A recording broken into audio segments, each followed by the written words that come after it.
Hello viewers, welcome to my channel. Professor నాగేశ్వరరావుకు మాత్రమే భావ స్వేచ్ఛ ప్రకటన ఉంది. మన దేశంలో ఎవరికి లేని భావ స్వేచ్ఛ ప్రకటన కేవలం నాగేశ్వరరావుకే ఉంది.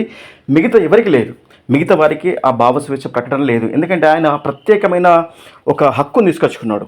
సో తను ఏదైనా మాట్లాడచ్చు, అబద్ధం నిజం మాట్లాడచ్చు, నిజాన్ని అబద్ధంగా మాట్లాడచ్చు, లేనిది ఊహించి మాట్లాడచ్చు.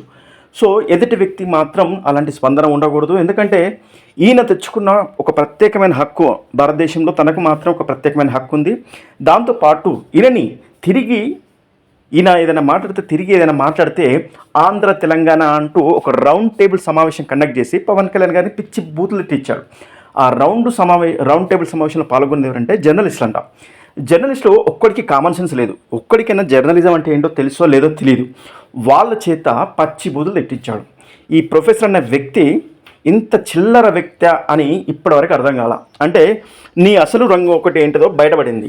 నువ్వు ఎంత హుందాగా వ్యవహరిస్తావు అనుకుంటే అంత దిగజారిపోయాలని చెప్పచ్చు. ఎందుకంటే భారతదేశంలో ప్రతి ఒక్కరికి భావస్వేచ్ఛ ప్రకటన ఉంది.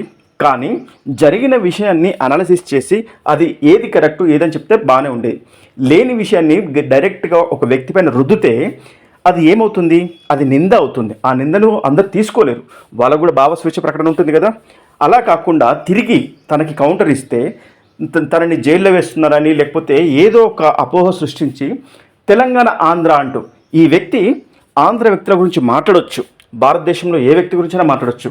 తిరిగి ఆ వ్యక్తులు తన మీద కేసులు కానీ లేకపోతే నిందలు కానీ వేస్తే తీసుకోలేడు. మళ్ళీ నన్ను ఈ విధంగా అంటున్నారు, నన్ను ఆ విధంగా అంటున్నారు. ఈ వ్యక్తి మాట్లాడినప్పుడు అందరు పడుతున్నారు కదా.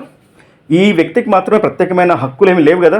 భావ స్వేచ్ఛ ప్రకటన ఉన్నప్పుడు అంతే విధంగా హుందాగా స్వీకరించాలి. నిన్ను ఎవరైనా ఏమన్నా అన్నప్పుడు కూడా అంతే హుందాగా స్వీకరించు. నన్ను పేటీఎం అంటున్నారని, నన్ను ఇంకోరు అంటున్నారని అంతే అంటారు. వాళ్ళకు కూడా భావ స్వేచ్ఛ ప్రకటన ఉంటుంది కదా.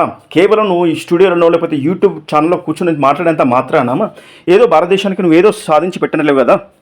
అయితే నిన్న కొంతమంది జర్నలిస్టును, పనికిరాని సోకాల్ జర్నలిస్ట్ని తీసుకొచ్చి ఒక గుంపుగా ఏర్పాటు చేసి ఒక్కడికి కనీస కామన్ సెన్స్ లేదు. ఒక మీడియా ముందు ఏం మాట్లాడో తెలియదు. ఒక్కడైతే పవన్ కళ్యాణ్ గారిని ఒరే తురే, అరే వాడు వీడు అని మాట్లాడుతున్నాడు.